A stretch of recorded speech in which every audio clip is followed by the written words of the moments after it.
예, 안녕하십니까. 금요일 오후임에도 불구하고 많은 분들 웨비나에 참석해 주셔서 감사의 말씀드립니다. 그럼 지금부터 중견기업 혁신 성장을 위한 중견기업 디지털 혁신 웨비나를 시작하도록 하겠습니다.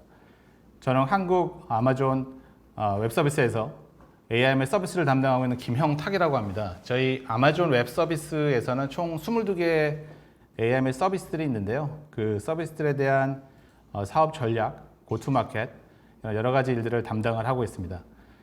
제가 첫 번째 말씀드릴 내용은 이제 AIML 적용 사례 및 접근 방법에 대해서 좀 말씀을 드리겠습니다. 아마 참석하신 많은 분들께서 AIML을 어떻게 적용할지 고민도 하고 계시고 실제 도입도 하고 계시고 여러 가지 전략도 많이 가지고 계실 거라고 생각이 드는데요.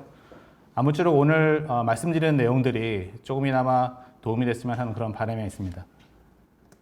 예, 오늘 말씀드린 내용은 다음과 같이 좀 구성이 되어 있습니다. 일단 간단하게 AIML에 대해서 잠깐 좀 살펴보겠습니다. 그렇다고 제가 뭐 테크니컬하게 AIML이 뭐고 어떤 구성이 되어 있고 어떤 기술들이 사용이 되고 이런 내용을 말씀드릴 거는 아니고요.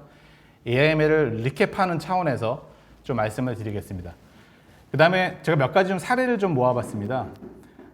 뭐 오늘 참석하신 분들이 다양한 산업군에 계신 분들이 참석하신 걸로 알고 있는데 뭐 제조뿐만 아니라 뭐 서비스, 특히 요즘 뭐 ESG라고 해서 뭐 환경 그리고 지속 가능성 여러 가지 관심들이 많으신데요. 거기와 관련된 사례도 한 두 가지 준비를 해왔습니다. 오늘 말씀드릴 사례들은 뭐 테크니컬한 어떻게 구현이 됐고 어떤 아키텍처 아주 복잡한 내용들은 없습니다. 좀 하이 레벨에 좀 편안하게 들으실 수 있는 그런 사례들로 구성을 했고요. 오늘 사례들을 들으시면서 앞으로 생각하시는 AIML의 도입 전략 그리고 방법 이런 것들에 대한 좋은 아이디에이션 참고가 됐으면 하는 바람입니다. 마지막으로는 제가 서두에도 말씀드린 것처럼 여러 가지 AIML 프로젝트를 준비를 하고 계시고 도입을 실제로 하고 계시고 운영도 하고 계시는 분들이 많이 계실 거라고 생각이 드는데 어떻게 하면 효율적으로 AIML을 도입을 할 수 있을지 그리고 그 고려사항들은 무엇인지 좀 말씀을 드리겠고요. 혹시 좀 시간이 되면 저희 AWS에서 제공하는 AIML 서비스에 대해서도 아주 잠깐 좀 말씀을 드리겠습니다. 제가 말씀드리는 와중에 좀 궁금하신 내용 있으시면 질문 남겨주시면 좋을 것 같고요. 제가 말미에 그 질문에 대한 답을 드리도록 하겠습니다.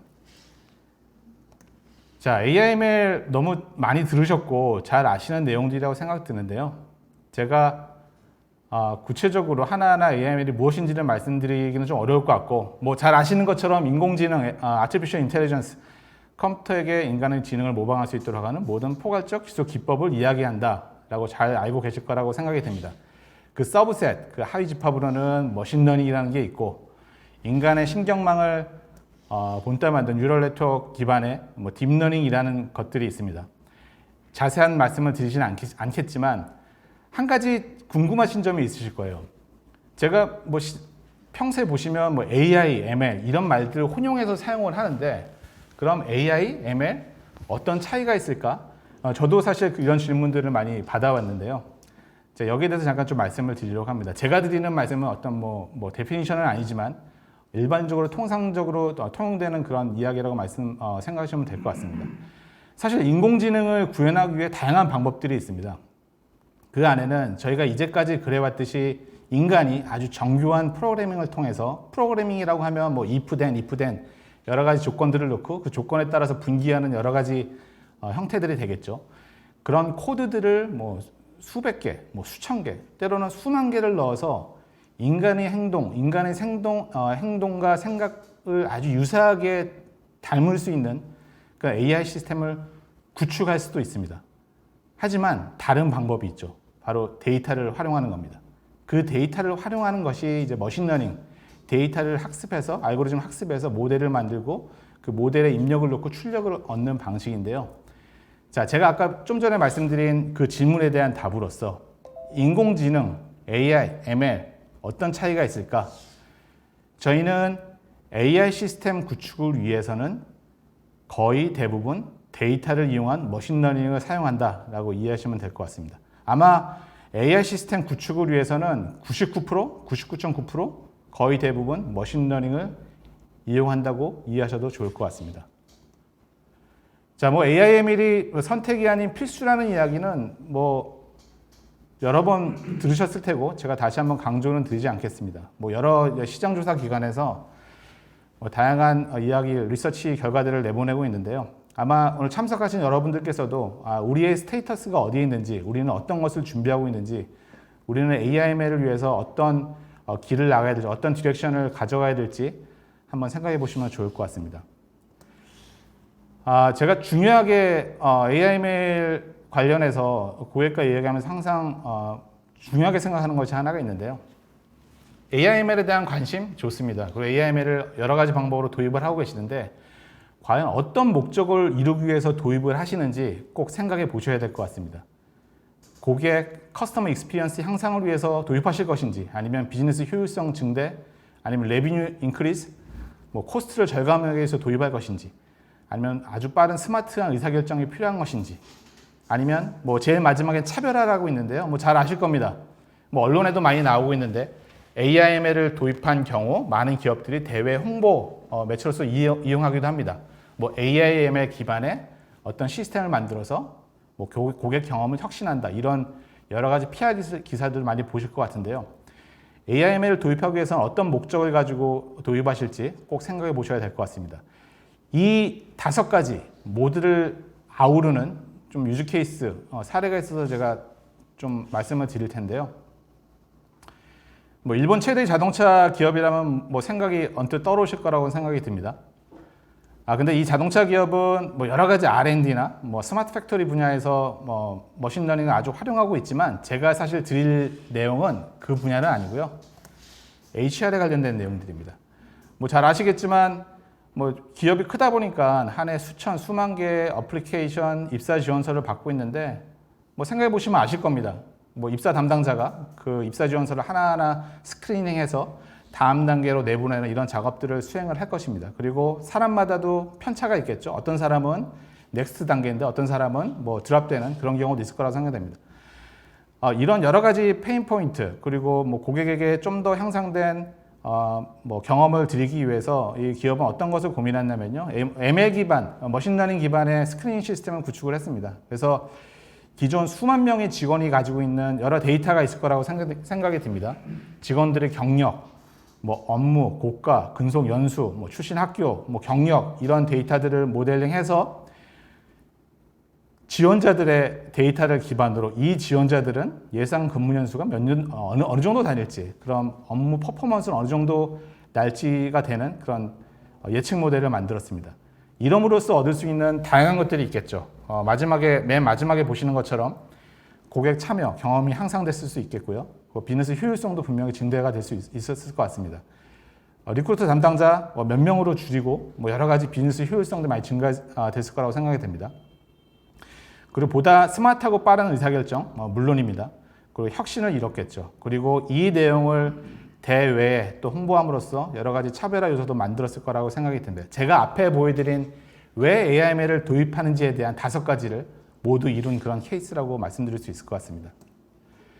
자, AIML은 어디에 도입이 돼야 되나요? 뭐 너무나 잘 아시겠지만 데이터가 있는 곳은 어디에서나 AIML을 도입할 수가 있습니다. 과거에는 뭐 정형 데이터, 스트럭처 데이터만 기반으로 해서 이런 모델링을 수행하고 그 결과를 얻어냈지만 지금은 그렇지가 않습니다. 엄청난 데이터 처리 기술의 발전, 그리고 컴퓨팅 자원의 발전, 그리고 이를 지원하는 다양한 알고리즘, 데이터 사이언스의 발전으로 인해서 지금은 여러분들이 잘 알고 계시는 영상, 뭐 음성, 언스트럭처 데이터, 그리고 요즘 또 핫한 영역이 이제 의료 헬스케어 분야인데요.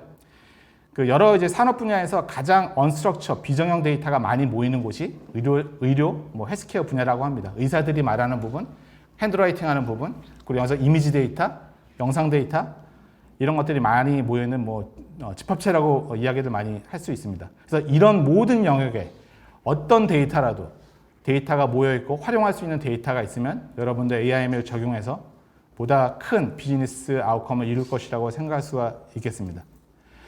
제가 또 하나의 예를 좀 말씀드리겠는데요.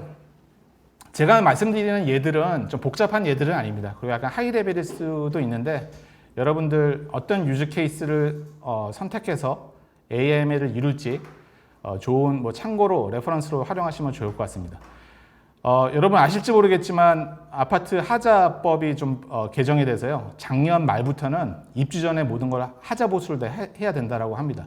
이게 참 말이 많았죠. 뭐 아파트 입주에 하자 보수가 안 돼서 계속 여러 가지 트러블도 생기고 문제도 많이 발생을 했는데 여기 보시는 것처럼 여러 가지 뭐 크랙이라든지 뜯김, 기타 뭐 문고리가 나간다든지 뭐 도배가 잘 안 됐다든지 여러 가지 불만들이 많이 제기가 됐던 것 같습니다. 근데 이런 하자 식별을 위해서 사실 점검원들이 완공 전에 엄청나게 많이 투입돼서 많은 시간과 노력이 투입됐다라고 합니다. 하지만 그 결과도 만족스럽지 못했던 것 같아요. 계속 입주민들의 여러 가지 불만적인 요소가 왔고, 그래서 이 건설사, 국내 건설사가 되겠는데요. 이 건설사가 도입한 것은 컴퓨터 비전 기반의 실시간 하자 식별입니다. 이게 사실 기술적으로 보면 그렇게 복잡한 내용은 아닙니다. 뭐 object detection, 뭐 classification 이런 내용들이 들어가는데 점검원들이 태블릿을 들고 다니면서 특정 영역에 있는 이미지를 캡처를 합니다. 그럼 그 이미지가 바로 입력이 되는 거고 그 결과값으로 이게 하자가 있다 없다를 판별하는 그런 시스템을 만들었습니다.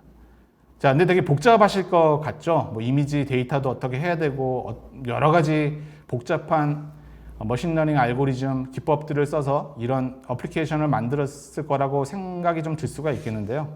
사실 그렇게 복잡한 것들은 아닙니다. 자, 이제 AWS 내에 보면은 Lookout for Vision, 아마존 Lookout for Vision이라는 서비스가 있는데요. 그 예를 잠깐 들어보겠습니다. 저희 이제 서비스 콘솔이 왼쪽에 보시는 게 서비스 콘솔인데요. 그 안에 정상적인 사진, 비정상적인 사진을 업로드해서 트레이닝합니다. 트레이닝하고 하면 사실 오토ML, 오토메이티드 머신러닝, 자동화된 ML 기반이기 때문에 하이퍼 파라미터 튜닝이라든지 여러 가지 모델링을 자동으로 수행을 하게 되는데요.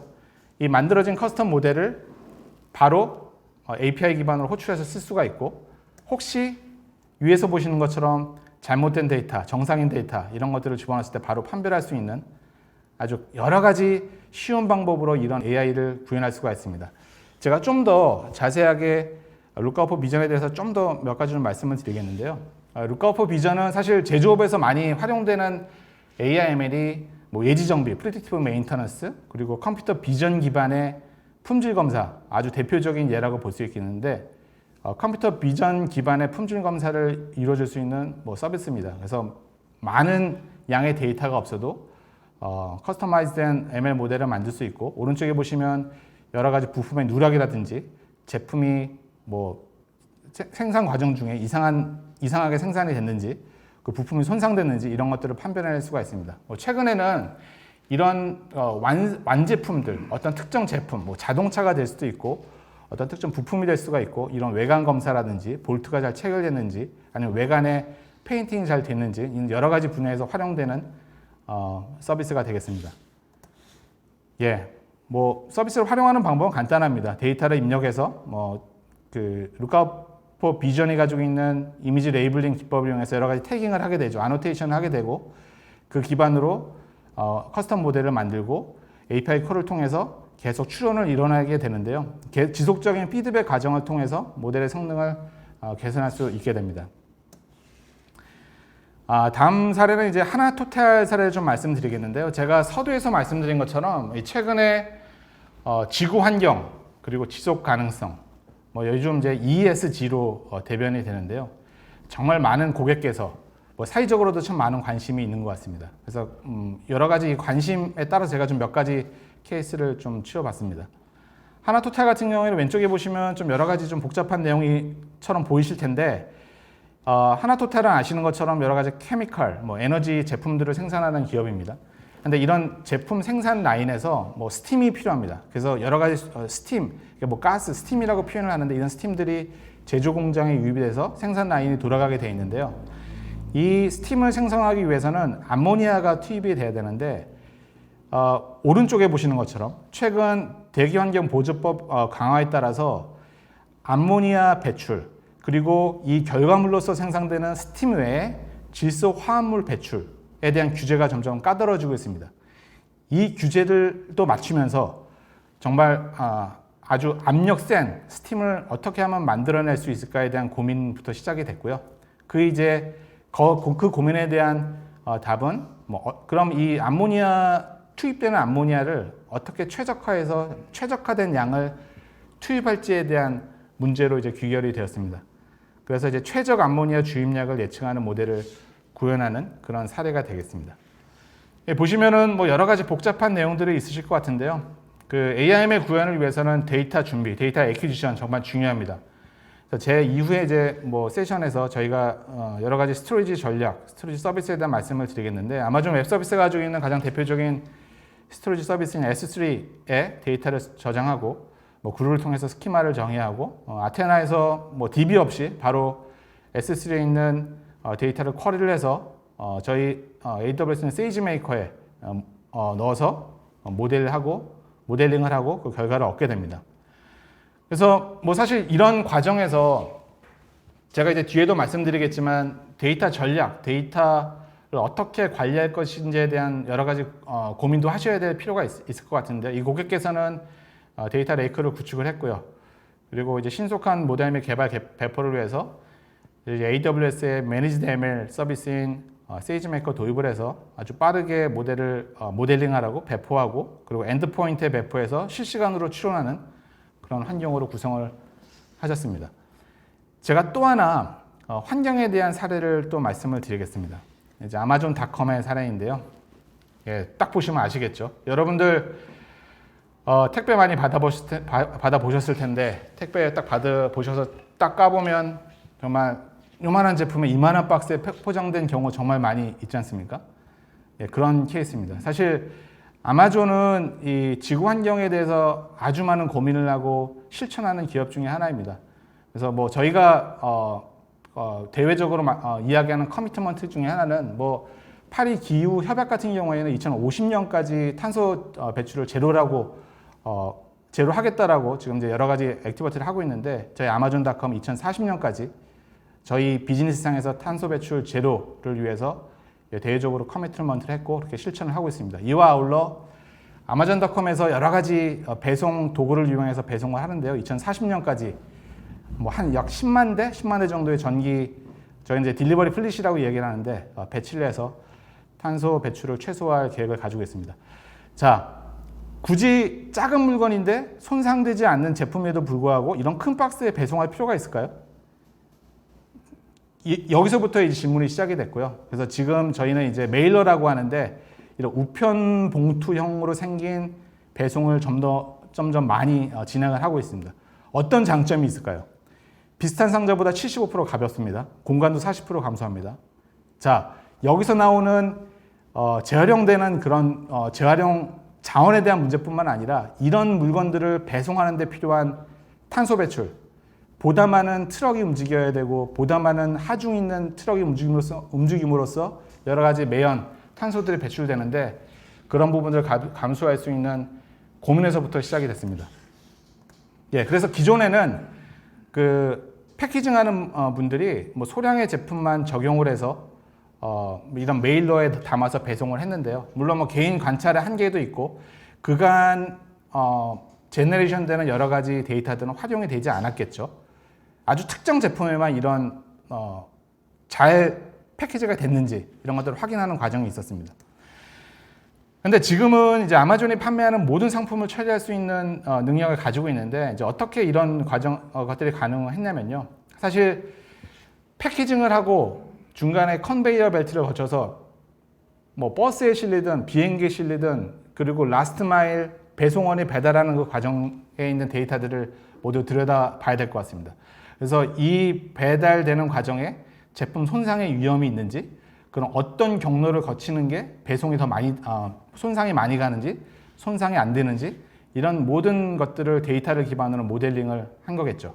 그래서 어떤 제품, 특정 제품을 패키징할 때, 자, 이 박스에 넣어라, 저 박스에 넣어라 라는 추천 모델을 만들게 됐습니다. 근데 재밌는 거는 여러분 예를 들어서 레고 같은 게 있습니다. 레고 잘 아시죠? 블럭. 레고의 특별판, 아니면 다른 제품의 특별판이라고 해서 패키지가 아주 팬시하고 아주 멋있게 되어 있는 패키지들도 있지 않습니까? 이런 것까지 구분해내는 아주 정교한 모델을 만들어냈습니다.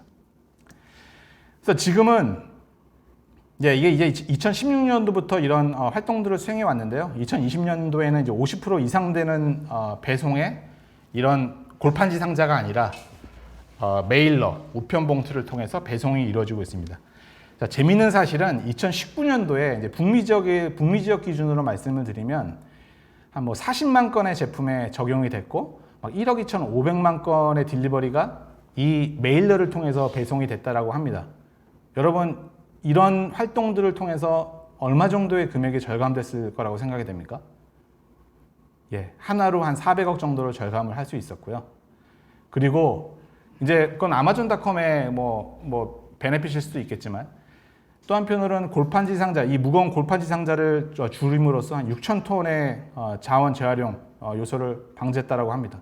뭐 6,000톤이면 뭐 에펠탑이랑 똑같은 무게라고 생각되는데 이 작은 노력, 실천이 얼마만큼 큰 변화를 이끌어내는지 뭐 생각해 보시면 좋을 것 같습니다. 이제 뭐 다양한 분야에서 적용이 되고 있어요. 뭐 종이봉투에 적합한지, 이 물건이 셀지 안 셀지, 티어스 같은 경우는 접을 수도 있잖아요. 접을 수 있는지, 어떤 제품들은 그 셀러들이 판매하는 제품을 바로 배송해도 됩니다. 굳이 아마존에 패키지를 다시 담아서 보낼 필요가 없어요. 이런 제품인지, 손상되기 쉬운지, 이제 아마존 세이지메이커를 이용해서 아주 빠르고 쉽게 모델을 만들고 바로 디플로이하고 프로덕션하는 그런 과정을 거치고 있습니다. 또 하나가 이제 요즘 뭐 환경과 더불어 안전에 대한 이야기를 많이 하지 않습니까? 요즘 뭐 마스크 때문에도 여러 가지 것들이 많은데요. 아마 제조 현장에서 또 저희가 많은 부분 고객분들의 이야기를 많이 듣는 부분 중에 하나인데 작업장 안정입니다. 작업장 안전. 그래서 이 작업하시는 분들이 안전 헬멧을 썼는지, 마스크는 제대로 썼는지, 고글은 잘 썼는지, 장갑은 잘 썼는지 이런 것들을 식별해서 그러지 않았을 때는 얼럿을 주고 바로 컨트롤할 수 있는 그런 시스템이 되겠습니다. 이것도 사실 뭐 그렇게 어려운 기술은 아닙니다. 근데 이럼으로써 얻을 수 있는 여러 가지가 있을 것 같아요. 일단 뭐 여러 가지 뭐 제품 퀄리티, 안전뿐만 아니라 뭐 예를 들어서 식품 공장에서 제대로 착용하지 않았을 때 뭐 머리카락 빠지고 뭐 여러 가지 또 문제점들이 발생할 수가 있지 않습니까? 그런 것들을 좀 미연에 방지할 수 있는 부분도 있을 것 같고요. 근무자에게 지속적인 주의를 환기뿐만 아니라 이런 여러 가지 데이터를 계속 축적을 함으로써 시간, 뭐 장소별 분석을 통해서 여러 가지 개선 활동, 감사 활동에도 활용될 수 있을 거라고 생각이 됩니다. 뭐 하나의 예인데요.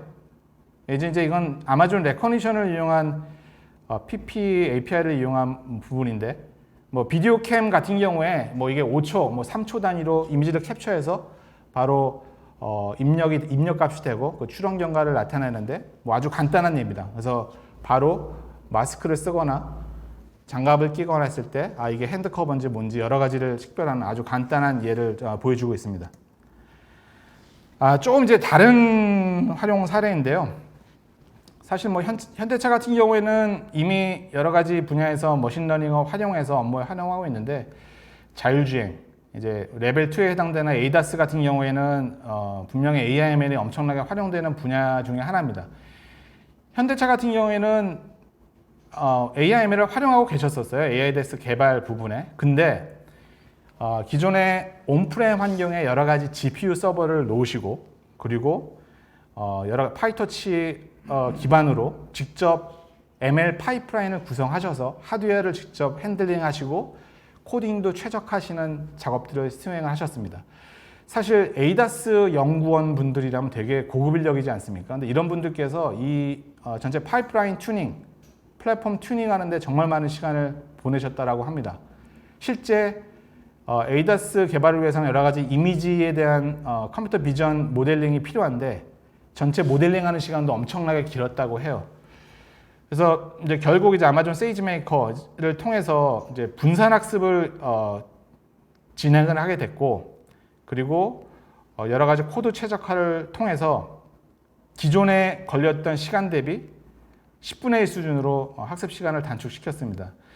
그 이야기는 이렇게 큰 시간을 단축함으로써 연구원분들은 좀 더 고투마켓, 그러니까 제품 개발에 좀 더 많은 시간을 쏟을 수 있을 것 같고요. 그리고 불필요한 여러 가지 일들을 제거함으로써 좀 더 생산성 향상하는 데 아주 많은 도움을 준 케이스입니다. 예, 뭐 아키텍처 아주 심플합니다. 분산학습이기 때문에 여기서 가장 중요한 키포인트는 데이터는 저희 이제 아마존 S3에 적재가 되지만 분산학습이기 때문에 데이터의 처리가 아주 빨라야 됩니다. 각 분산 노드의 데이터가 원활하게 공급이 돼야 되기 때문에 이제 러스터를 지원하는 이제 아마존 FSx라는 저희 스토리지 서비스를 이용해서 이런 아키텍처를 구현하게 됐고요. 더 재밌는 거는 기존 고객이 사용하는 파이터치 코드들을 아주 최소한의 코드 최적화만을 통해서 10배 빠른 학습 시간을 이뤄낸 케이스가 되겠습니다. 자, 이 케이스는 어떻게 보면 좀 뭐 여러 가지 좀 뭐 큰 케이스라고 볼 수 있겠지만 만약에 여러분들께서 비전 데이터라든지 음성 데이터라든지 이런 데이터에 트레이닝 하실 때 꼭 참고하실 만한 내용이라고 생각이 돼서 제가 사례로 넣어봤습니다. 자, 마지막으로 좀 가벼운 이야기를 좀 하려고 하는데요. 자, 우리는 어떤 유즈 케이스, 어떤 비즈니스 문제를 AIML로 풀까라고 고민하실 텐데 너무 큰 고민하지 마십시오. 사실 AIML로 얻는 비즈니스 아웃컴은 여러분들의 아주 작은 고민에서부터 시작된다고 볼 수 있을 것 같아요. 차량 공유회사, 한국의 케이스인데요. 제가 이제 여기 이제 XX라고 적어놨는데 수만 대의 공유 차량의 1년 세차 비용 어마어마합니다. 제가 말씀은 못 드리겠지만 어마어마한데요. 근데 그냥 주기적으로 그냥 계속 세차를 했어요. 아주 주기적으로. 그러니까 이틀에 한 번씩, 뭐 예를 들어서 3일에 한 번씩 이 차가 깨끗하든 안 깨끗하든 무조건 세차를 했는데 이거 좀 개선할 수 있는 방법이 없을까? 비용 절감 포인트는 없을까? 이 아주 작은 고민에서부터 시작된 유즈 케이스입니다. 자, 세차를 가늠할 수 있는 정보 있으시죠? 저도 최근에 어디 가면서 이 공유 서비스 한번 이용해 봤는데 모든 공유 서비스 차량 안에는 타코메타 붙어 있어요. 그래서 주행 기록이 다 저장이 됩니다. 어느 운전자가 차량을 빌렸는지, 주행 기록은 어떻게 됐는지, 날씨가 어땠는지, 뭐 공유 시간은 어떻게 됐는지, 장소는 여러 가지 데이터 포인트들이 있을 것 같습니다. 이것들이 피처로 가공이 돼서 모델링을 수행을 했고 결국은 필요한 차만 세차를 한다가 결론입니다. 그러니까 세차를 최적화시키는 거죠. 모든 세차를 일률적으로 세차하는 게 아니라 이런 모델링 작업을 수행을 했고 실제 프로덕션에 적용한 결과 30% 정도의 세차 비용을 절감할 수 있었다고 합니다. 여러분 생각해 보십시오. 제가 XX억 원이라고 했는데 50억 원에 30%면 10억입니다. 1년에. 그뿐만 아니죠. 차량 가용성이 증가가 되겠죠. 세차하는 시간이 줄어듦으로써. 그래서 또 매출 확대도 이뤘을 수 있을 것 같습니다.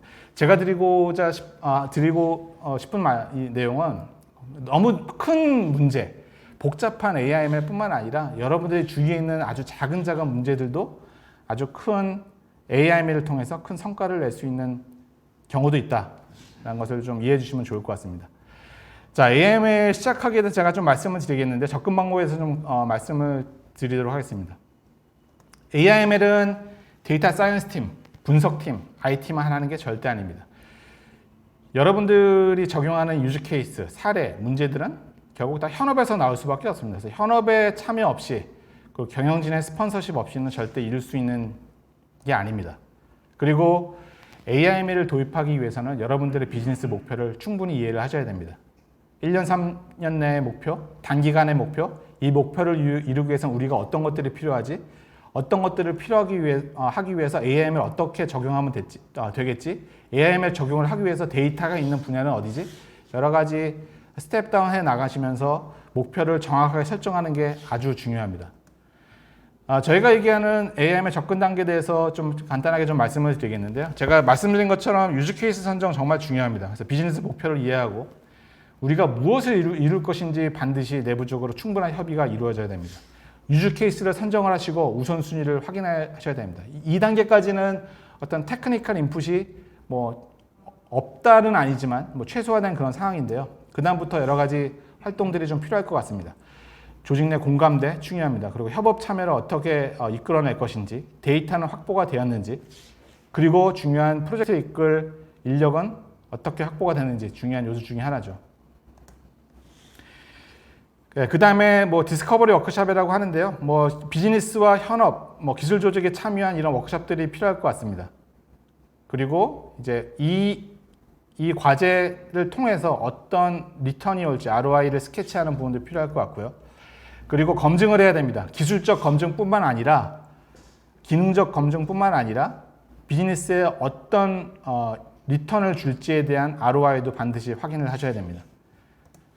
그리고 구현을 하게 되겠죠. 그 다음은 솔루션 적용에 대한 리뷰를 하셔야 되고 성능을 모니터링 해야 됩니다. 제가 이제 뒷부분에도 말씀드리겠지만 AIML의 가장 큰 최근 트렌드 중에 하나는 지속적인 그리고 순환적인 운영적인 AIML을 구축하는 게 되게 중요한데요. 그 안에 이제 뭐 라이프 사이클 관리, 변화 관리, 그리고 어떻게 운영적으로 운영성으로 AIML을 유지 관리할지에 대한 고민도 같이 포함이 됩니다. 그 다음부터는 이제 고도화 단계가 되겠는데요. 이제 다양한 유즈 케이스를 발굴하고 ML에 적용하는 그런 단계입니다. 그리고 실제 ML을 통한 가치를 스스로 준비하고 만들어낼 수 있는 조직으로 진화하는 것이 가장 바람직한 단계라고 저희는 생각하고 있습니다. 자, 이제 마지막으로 AIML 성공을 위한 고려사항에 대해서 좀 말씀을 드리겠는데요. 제가 중간에도 몇 번 말씀을 드렸지만 AIML은 그냥 단지 몇 개의 부서의 참여만으로 이룰 수 있는 프로젝트가 절대 아닙니다. 경영진, 조직의 스폰서십이 반드시 필요하고요. 그를 위해서는 AIML, AI, ML 우선의 사고방식, 문화가 좀 확산이 되어야 된다고 생각을 합니다. 단지 데이터 사이언스 팀, 분석팀, 뭐 IT팀에서 AIML 하겠다라고 아무리 외쳐도 잘 진행이 않는 경우가 많이 보셨을 거라고 생각이 됩니다. 명확한 유즈 케이스 문제 정의가 필요한데요. AIML로 해결하고 싶은 문제와 그 목적이 명확해야 되고요. 그리고 이 시스템, AI 시스템을 구현했을 때 그 기대 효과가 어떻게 되는지도 분명히 한번 산출을 해보셔야 됩니다. 현업의 참여 엄청 중요하고요. 어떻게 보면 가장 중요한 것 중에 하나라고 생각할 수 있는데 데이터 전략 및 플랫폼도 분명히 고려해야 될 문제입니다. 데이터를 어떻게 수집하고 저장하고 관리할지, 그리고 어떤 아키텍처, 어떤 플랫폼으로 이런 데이터 전략을 이뤄낼지에 대한 고민도 반드시 필요하다고 생각합니다. 사실 데이터 사이언티스트, ML 엔지니어 이런 분들의 도움이 절실히 필요한데요. 어떤 조직에서는 이런 분들이 좀 없으신 경우도 많이 있으실 것 같아요. 그럴 경우에는 뭐 예를 들어 AWS의 프로페셔널 서비스라든지 다양한 외부의 전문가의 도움을 받아서 이런 AIML 프로젝트를 진행을 할 수 있을 것 같습니다. 그 선형적인 AIML 프로젝트가 아니라요. 운영적, 순환적인 AIML을 구현하셔야 됩니다.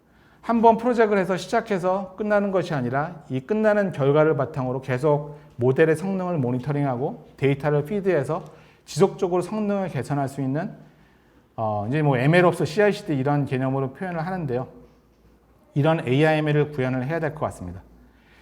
제가 1분만 저희 AWS 머신러닝 스택에 대해서 좀 말씀을 드리겠는데 크게 세 가지 스택이 있습니다.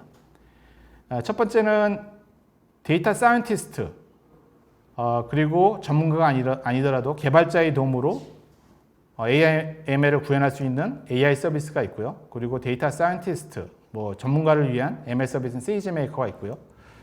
좀 더 전문가를 위한 여러분들이 이제 프레임워크, 인프라, AWS 여러 가지 인프라를 활용해서 ML을 구현할 수 있는 프레임워크, 인프라 세 가지 스택으로 구성이 되어 있습니다. 좀 시간이 빠듯해서 좀 빠르게 좀 진행을 한 것 같은데요. 제가 말씀드릴 내용 여기까지고 어떤 좀 질문들이 있으셨는지 좀 말씀을 제가 좀 질문 내용들을 좀 살펴보도록 하겠습니다. 예. 예, 여러 가지 질문을 주셨는데요. 네, 제가 스크린에 표시, 네, 보입니까? 제가 지금 읽어드리겠습니다. AI 및 분석 및 툴들이 많이 있는데 AWS 서비스하는 상품의 특장점이 궁금합니다. 제가 이거를 스크린에 표시를 눌렀는데, 예, 안 보이죠? 제가 눌렀는데 안 보이네요.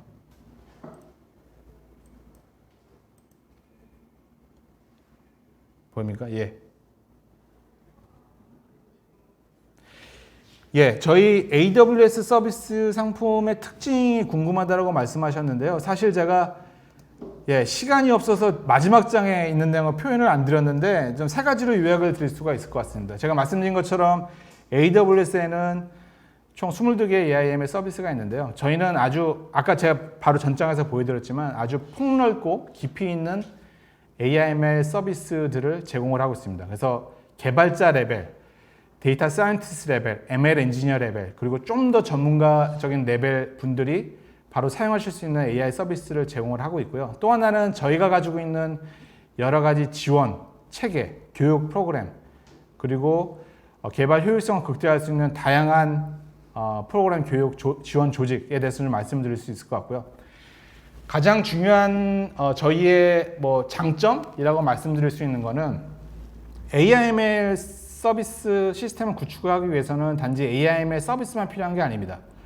이와 관련된 스토리지 서비스, 뭐 컴퓨팅 서비스, 뭐 서버리스 환경, 뭐 컨테이너 환경, 아주 많은 서비스들이 활용이 돼서 AI 서비스를 구현을 하는데요.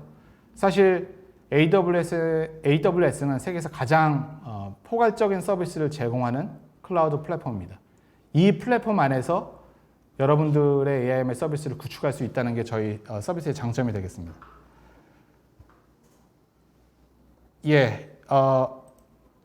PPT 내용은 제가 이거는 협의해서 제가 좀 말씀을 드리겠고요. 사실 질문들이 뭐 마지막 질문인데 한 4가지 정도 질문이 올라왔는데 올플래시 스토리지 또는 엔비디아의 플랫폼들과 비교하여 저걸 장점 이게 사실 되게 어려운 질문이면서 좋은 질문이면서 참 대답하기도 어려운 질문인데요. 저희가 뭐 여러 가지 뭐 벤치마크나 뭐 여러 가지 측면에서 비교할 수 있는 그런 내용들이 있을 거라고 생각이 드는데 혹시 저희 뭐 담당하시는 저희 AWS에 연락을 주시면 제가 이런 부분에 대해서 좀 자세하게 좀 설명을 드릴 수 있도록 하겠습니다.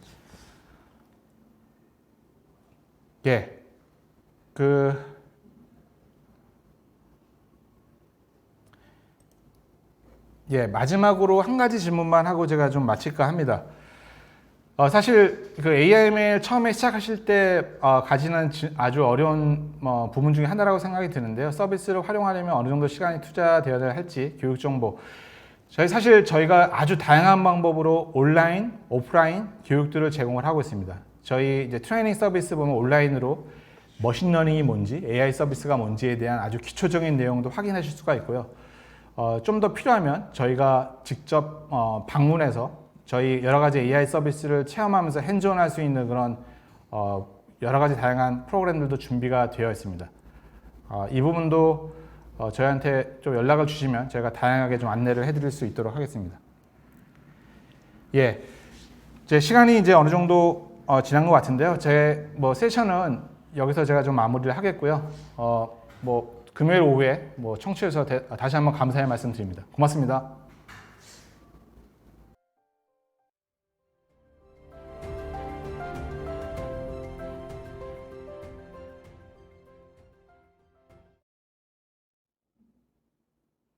안녕하십니까.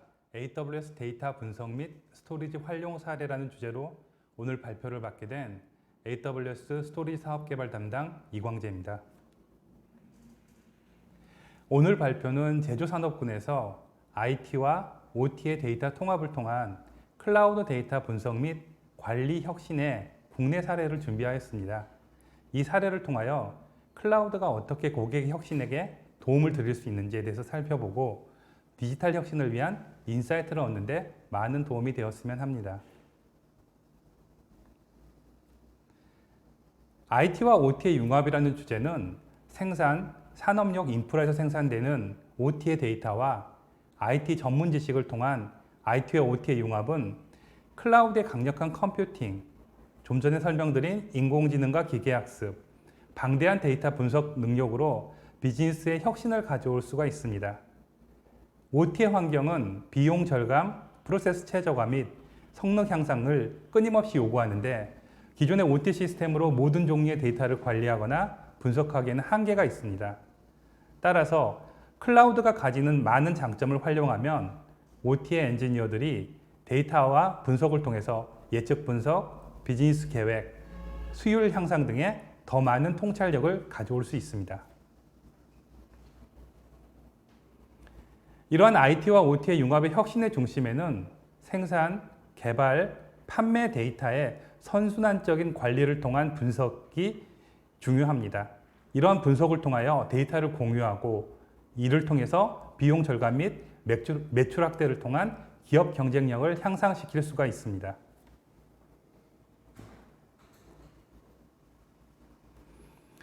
IT와 OT를 융합을 위한 데이터 통합의 접근 방법은 여러 가지가 있습니다. 생산 설비, 디바이스, 그 다음에 공장에 있는 장치에서 OT의 데이터의 수집 및 관리를 하는 IoT의 접근 방법이 있을 수 있고요. 데이터의 분석과 분석 관점에서 접근을 통한 인공지능, 기계학습 등 클라우드를 활용한 다양한 분석을 통한 비즈니스 가치를 제공하는 분석에 대한 접근 방법이 있습니다. 또한 설비부터 생산되는 데이터부터 실제 IT에 적재되는 데이터까지 데이터 관점에서 데이터의 파이프라인 워크플로우에 대해서 클라우드 스토리지를 활용해서 저장한 이후에 그 데이터 기반의 고도화를 하는 방법들이 있을 수 있습니다. 이를 구현하기 위해서는 AWS 클라우드는 산업용 데이터 플랫폼의 핵심인 데이터 레이크를 제공해드리며 이 데이터 레이크 솔루션은 현장의 다양한 OT, IT 데이터의 입수, 저장, 그리고 ML 모델링 및 분석을 통한 비즈니스 인사이트를 제공하며 클라우드가 가치는 비즈니스적, 운영적, 비용적인 장점을 가져올 수 있습니다. 자, 여기까지 클라우드가 IT와 현재 산업 현장의 OT에 대해서 데이터를 중심으로 어떻게 혁신을 할 수 있는지에 대해서 알아보았는데요.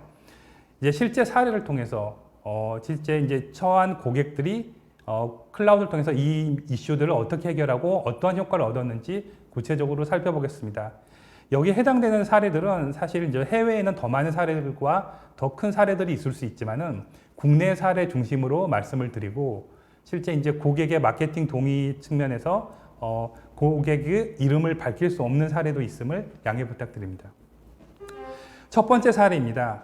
첫 번째 사례는 다양한 그 공장 현장에 있는 OT의 데이터에 대해서 클라우드 기반의 생산 실적 보고에 대해서 체계를 자동화한 그런 사례입니다. 고객은 OCI였고요. OCI 주 산업 분야는 실제 기초화학, 석유화학, 그리고 최근에는 에너지 솔루션 분야에서 집중하는 그런 회사입니다. 그런데 그 공장이 설립한 지 오래되었고 사업에 업력이 있다 보니 각각의 공장에 있던 시스템들이나 운영 시스템들이 굉장히 노후화가 되어 있었고요. 제품별로 뭐 건설한 지 20년에서 30년 정도 경과하는 뭐 그런 노후한 인프라가 있었습니다. 그렇기 때문에 어떤 데이터를 통합해서 흩어져 있는 여러 공장들의 데이터를 통합해서 하나의 뷰로 보는 그런 니즈가 있는데 그런 부분들을 계속 이제 수작업으로 매뉴얼로 하였던 그런 어려움들이 있었습니다. 이를 개선하기 위해서 그 운영에 필요한 IT 시스템들, OT 시스템이 분리된 그 환경들을 개선하기 위해서 보니 이 일을 자동화를 위해서 SI 통합이라든지 설비에 대한 교체라든지 노후 IT에 대한 교체라든지 또는 소프트웨어의 도입이라든지 이런 부분들이 굉장히 많은 비용에 대한 투자가 있었고 또 이렇게 투자를 하더라도 어떤 뭐 요건에 대한 그 분석에 대한 요건에 대한 변경에 때 민첩하지 못한 그런 문제들이 있었습니다. 이런 문제들을 클라우드를 통해서 해결하셨고 그래서 방향성으로서 클라우드 기반의 데이터 레이크로 전환을 하시고 실제 각 공장에 있는 IT와 OT 데이터의 입수, 정형, 비정형 데이터에 대한 입수, 전환 후에 즉시 데이터 분석, 그래서 클라우드에서 분석 서비스와 그다음에 시각화 서비스를 통해서 클라우드 데이터에 대한 저장 부분들도 클라우드 스토리지의 내구성을 통해서 실제 온프림의 노후 스토리지에 저장된 것보다 더 높은 안정성을 가지고 저장을 하게 되었습니다. 처음에 이제 이거를 진행하기 위해서 도입할 목표를 처음에 구체화하셨습니다. 그래서 현장에서 작성되는 여러 가지 이제 보고서들에 대해서 다 이제 분석을 하게 되고요.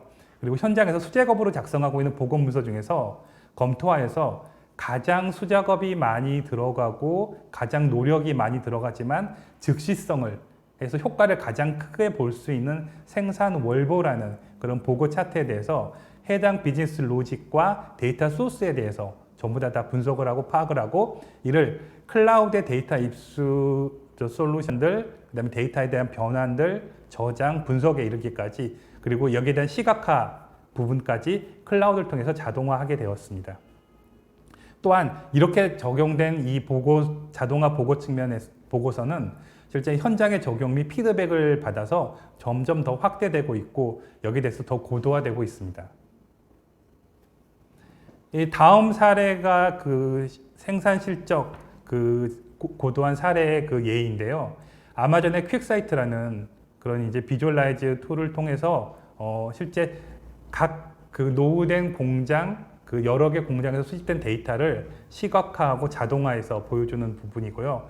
공장별의 출하량이라든지 원료의 사용량, 제품별 고객사의 비율 이런 부분들에 대해서 실시간으로 집계할 수가 있게 되었습니다.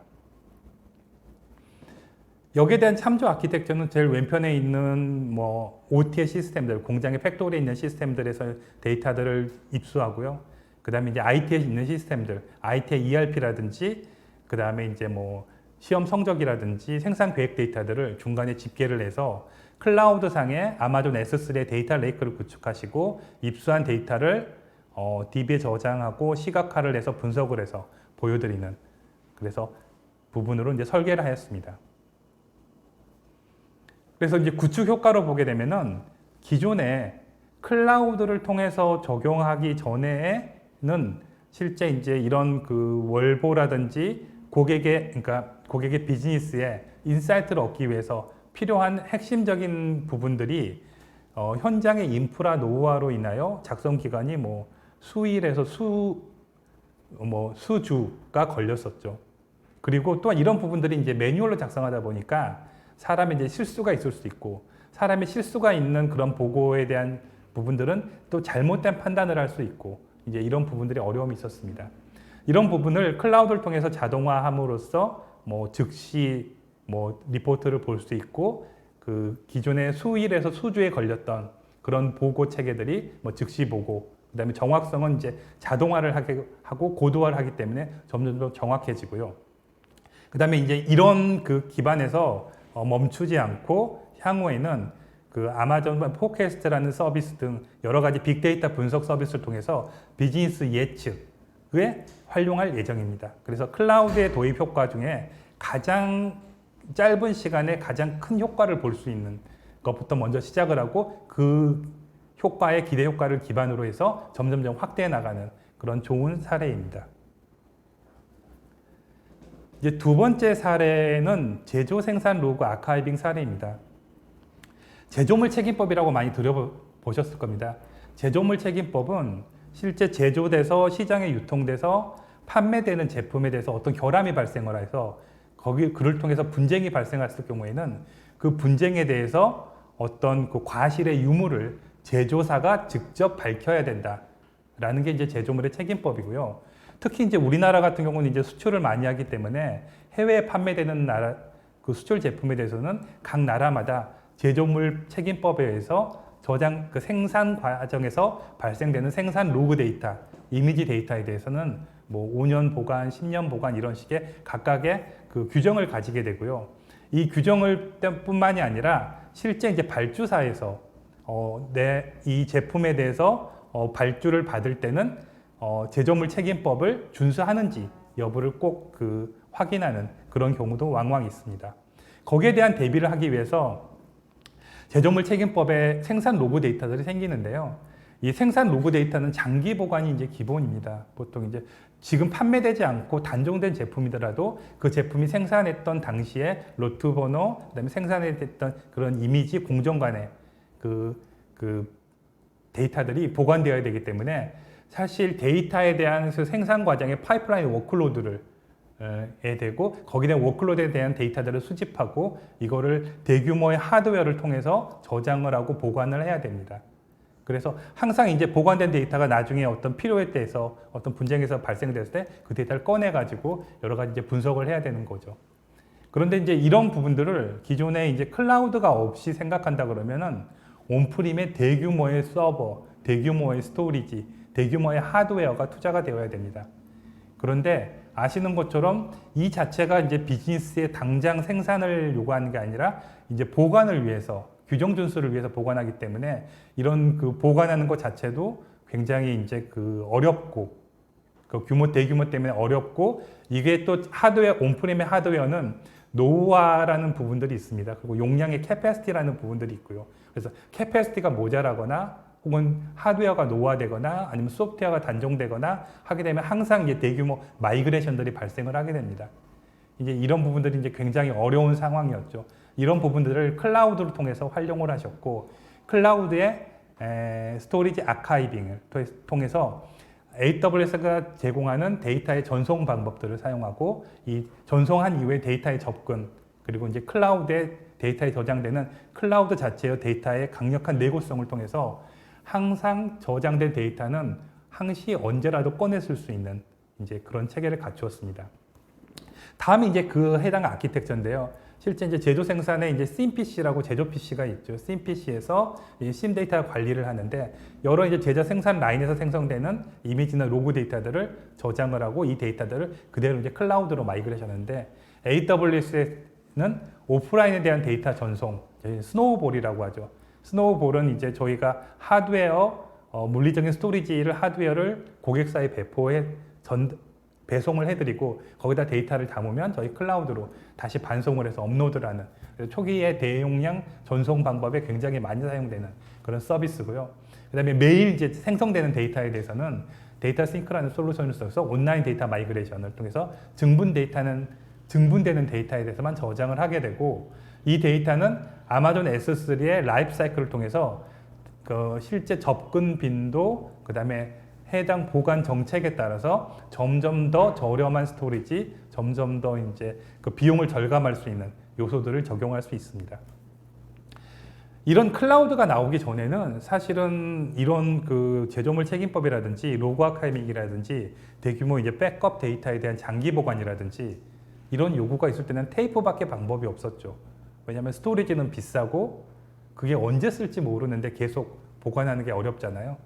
그런데 이제 테이프라는 대안밖에 없었는데, 테이프는 아시는 것처럼 테이프 라이브러리 사셔야 되고, 소프트웨어 사셔야 되고, 미디어 사셔야 되고, 또 이거를 뭐 미디어 자체의 신뢰성 때문에 두 벌 보관하고 원격제에 보관하고, 이게 또 이제 하드웨어 소프트웨어다 보니까 EOS나 단종이 되면은 또 리프레시해서 다시 또 재구매하셔야 되고, 또 데이터를 옮겨야 되고, 굉장히 어렵습니다, 관리가. 그래서 비용이 굉장히 많이 들죠. 그리고 이런 관리를 위해서 이런 그 단순한 이런 그 반복적인 일들에 이제 인력이 투입되고요. 저희가 그 예전에 이제 좀 나이가 드신 분들 보게 되면은 그 음악 그 노래를 카세트 테이프에 저장해 가지고 1번, 2번, 3번, 4번 내가 좋아하는 노래들을 적었는데, 그런 방식으로 고객의 데이터에 중요 데이터들을 그렇게 보관하겠느냐라는 것과, 지금 이제 클라우드로 던져버리면은 클라우드에 던짐과 동시에 세 개의 데이터 센터에, 저희는 이제 멀티 리전이라고 하는데, 멀티 에이지라고 그러는데, 세 개의 데이터 센터에 6벌에서 9벌의 멀티 카피본이 저장되면서 실제 99.999999% 11.9%의 내구성을 제공을 합니다. 내구성을 제공하면서 생산 로그 데이터가 항시 언제라도 1년이 됐던 10년이 됐던 복구가 가능한 상태로 저장이 되며 항상 병목 없이 즉시 복원할 수 있고, 기존에 이제 온프렘에서 관리하셨던 하드웨어 노후, 그 다음에 테이프에 대한 용량 산정, 그 다음에 이제 노후 하드웨어에 대한 교체, EOL, EOSL 이런 것들에 대한 고려가 필요가 없습니다. 그리고 가장 핵심적인 키 메시지 중에 하나가, 클라우드에 저장된 데이터는 언제든지 꺼내서 분석이라든지, 좀 전에 이제 세션에서 말씀드렸던 머신러닝이라든지 아니면은 뭐 다른 비즈니스 요건을 해서 뭐 로그 검사라든지, 아니면은 좀 전에 말씀드렸던 비전을 통해서 어떤 뭐 양불 판별이라든지 이런 모델링이라든지 모델링 학습이라든지 이런 그 비즈니스에 실제 도움이 되고 그다음에 생산성의 향상이 될 수 있는 데이터의 기본으로 사용할 수 있다는 거죠. 그리고 단순 아카이빙을 위해서는 기가바이트당 0.002불인데 이게 테라바이트당 한 $2 정도거든요. 그러면은 그러니까 뭐 환율하면 2,400원, 2,500원 정도. 그 정도면은 1테라바이트를 월 저장할 수 있는 부분이기 때문에 기존의 테이프를 저장하는 그런 부분과 훨씬 클라우드의 경제성과 운영성과 안정성 이런 부분의 효과를 얻을 수가 있습니다. 그래서 많은 고객분들이 실제 이제 그 데이터 저장 부분에 클라우드를 활용하고 있습니다. 세 번째 부분으로 이제 R&D에 대한 데이터 공유 부분입니다. AWS의 글로벌 네트워크를 활용한 데이터 공유 및 협업이고요. 아시는 것처럼 이제 R&D는 이 R&D에 생산된 데이터를 이제 저희 이제 글로벌 R&D 데이터 센터와 공유하거나 혹은 그 데이터 그 고객사 혹은 이제 파트너사 해외 파트너사와 공유하고 협업하는 경우가 왕왕 발생합니다. 그런데 이런 네트워크를 다 그 수용해서 하기에는 굉장히 많은 비용이 들죠. 그래서 AWS 글로벌 네트워크 백본과 AWS 스토리지를 활용해서 다음과 같은 아키텍처를 구현할 수가 있습니다. 그래서 국내 R&D 왼쪽에 있는 국내의 그 로컬 데이터 센터에서는 실제 공유하고자 하는 데이터를 실제 이제 저장을 하고 AWS 데이터 싱크 서비스로 배포를 하게 되면은 실제 클라우드 스토리지 서비스에 저장이 되고 이거는 클라우드 뭐 해외 뭐 미주가 됐던 유럽이 됐던 스토리 데이터가 저장이 된 다음에 해외 파트너사든 아니면 해외 뭐 고객사든 혹은 발주사든 이 데이터 전송을 AWS 글로벌 백본의 네트워크와 엄청나게 큰 네트워크와 AWS 스토리지를 통해서 바로 활용 공유할 수 있는 아키텍처를 제공할 수 있습니다. 이제 네 번째 마지막 사례입니다.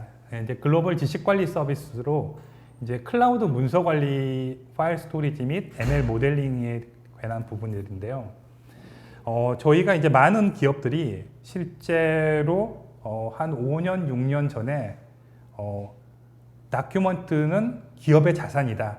그래서 그러니까 그러니까 직원들이 생성한 데이터들, 그다음에 이런 문서들은 다 모아서 통합으로 관리해야 되고 이를 통합으로 관리하는 거가 ECM, 문서 관리, 엔터프라이즈 컨텐트 매니지먼트 시스템이고 이 ECM을 통해서 이 자산을 그 기업이 그러니까 그 관리를 해야 된다라는 데서 ECM에 대한 그런 붐이 굉장히 많이 불었습니다. 그래서 이 고객사 같은 경우에도 엔터프라이즈 문서 관리 시스템을 한 5, 6년 전에 이제 구축을 하셨죠.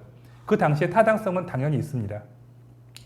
그 기업의 다큐멘트나 그런 것들은 기업의 자산이기 때문에 기업이 한 곳에 모아서 관리를 하고 어떤 뭐 거기에 대한 가버넌스를 갖는다라는 타당성으로 했는데 이제 문서 관리 시스템을 온프림에서 구축하다 보니 네트워크 부분도 있고요. 네트워크 부분은 국내 사용자, 해외 사용자 전부 다 포함되고 그다음에 이제 서버, 스토리지, 그다음에 백업, 그다음에 이제 소프트웨어, 그다음에 관리, 데이터베이스 여러 가지 우리가 알고 있는 컴포넌트들을 다 해서 구축을 하셨죠.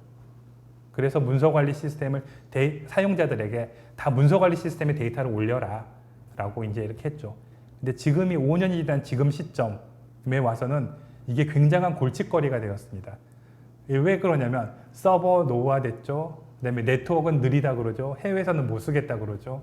그다음에 이제 스토리지 노후화돼서 교체해야 된다 그러죠. 백업은 용량 부족으로 못 받고 있죠. 소프트웨어는 라이선스를 업그레이드해야 되죠. 그 다음에 라이센스를 업그레이드하고 나서 사용자가 늘어남에 따라서 유저별 라이센스를 또 구매를 해야 되죠. 그리고 매년 유지 보수를 위해서 비용이 들어가야 됩니다. 이런 이슈들은 총체적인 난국으로 온프림에서 자주 발생하는 그런 이슈들인데 그래서 총체적으로 성능, 용량 이슈, 제품 EO의 이슈, 뭐 속도 저하, 그 다음에 인프라 노후화, 그 다음에 뭐 스토리지나 백업에 대한 하드웨어 관리 요구 이런 부분들이 있어서 이 부분들에 대해서 이제 클라우드를 어떻게 해서 활용할 수 있을까라는 부분, 클라우드의 경제성, 그다음에 이제 그 클라우드가 가지고 있는 그런 뭐 그 서비스를 통해서 현 운영 범위 내에서 클라우드 향해 관리형으로 글로벌 지식 관리 서비스를 구축해 보자라는 측면에서 이제 시작되었습니다.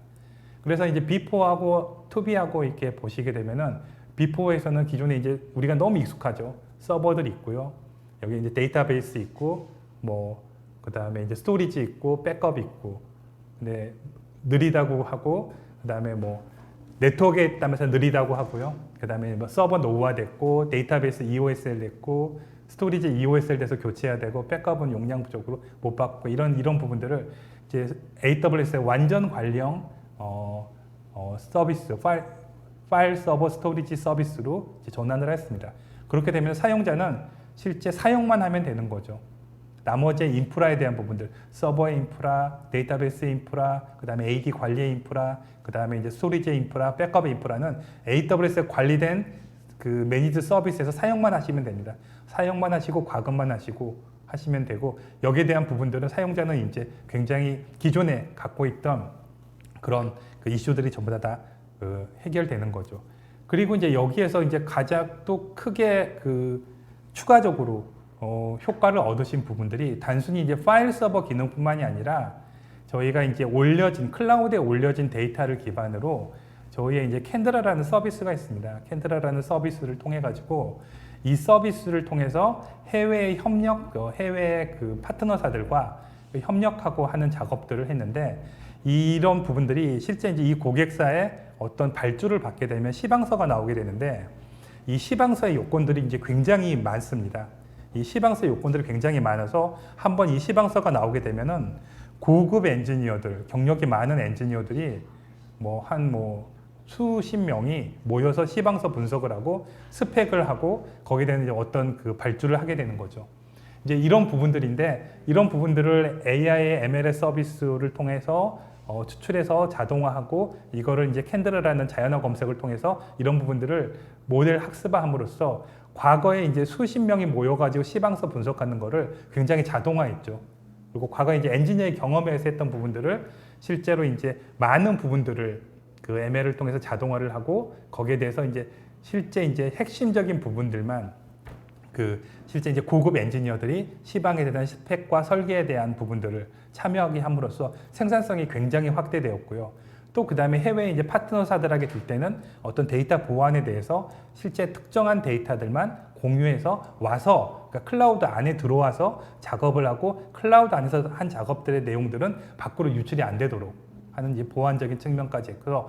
실제 이제 처음에 ECM에 대한 하드웨어 교체나 업그레이드를 어떻게 하지라는 고민에서 실제 이제 클라우드 향해 윈도우즈 파일 서버, 지식관리 서버를 만든 다음에 거기에서 이제 더 고도화했던 그런 사례입니다.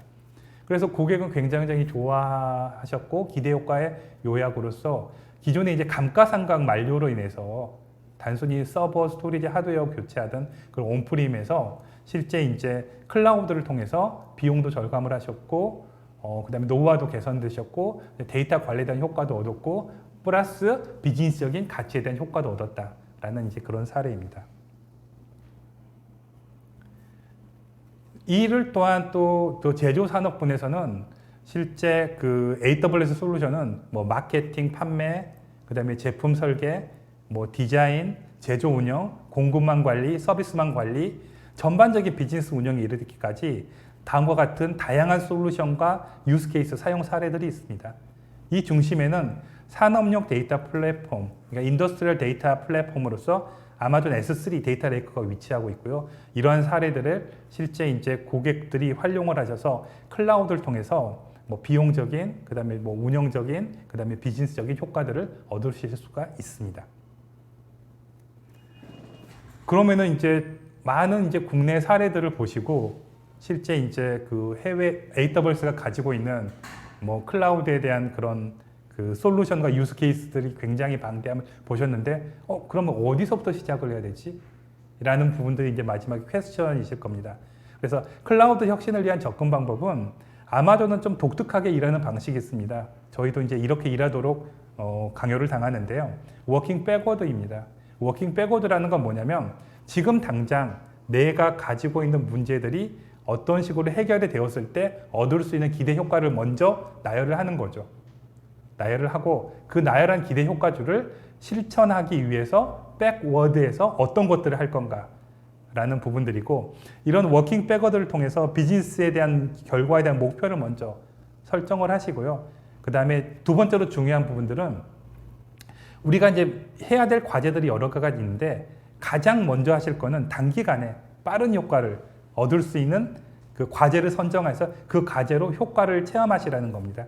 그래서 이제 저희가 이제 이 단계에 보면은 EBC라는 미팅, 그 다음에 이노베이션 워크샵, 기타 등등이 있는데 오픈 이슈에 대해서 저희가 파일럿을 통해서 실제 클라우드에서 실험을 해보시고 실험을 통해서 효과를 얻어보시고 이거에 대해서 단계적인 로드맵을 수립하시라는 부분들이고, 이를 통해서 AWS의 많은 이제 전문가들과 파트너분들이 이제 도움을 드릴 수가 있습니다. 여기까지 해서 클라우드 스토리지를 통한 분석과 그 다음에 이제 클라우드 혁신에 대해서 발표를 드렸습니다.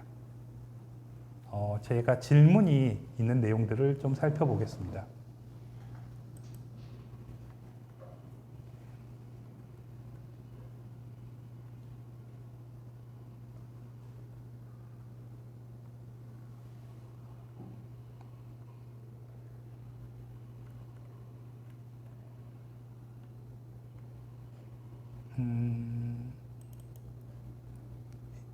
이게 실무 보이나요? 밀리세컨드 단위로 생성되는 제조 데이터의 경우 클라우드 전송 시 유실되거나 지연되는 경우는 없나요? 있다면 어떤 방식으로 대응을 해야 되나요? 굉장히 좋은 질문이신데요. 저희의 이제 그 데이터 입수하는 방법의 솔루션은 여러 가지 솔루션들이 있습니다. 여러 가지 솔루션들이 있고, 실제 제조 데이터의 제조 데이터의 그 설비에서 나오는 데이터들은 저희 이제 IoT 서비스가 있고요. IoT 서비스에서 제조의 OPC 프로토콜이라든지 바로 해서 밀리세컨드 단위의 혹은 뭐 그 단위에 그 해당되는 데이터에 대해서 실제 이제 IoT 모듈에서 실제 이제 저희 클라우드로 직접 전송하는 방식으로 사용되고요. 여기에 대한 전송에 대한 부분들에 대해서는 그 해당 프로토콜에서 지원을 하고 있고, 여기 상세 내용에 대해서는 저희가 이제 IoT의 전문 스페셜리스트 또 저희 그룹이 있습니다. 그 그룹과의 그 미팅을 통해서 좀 더 상세한 내용들을 들으실 수 있겠습니다.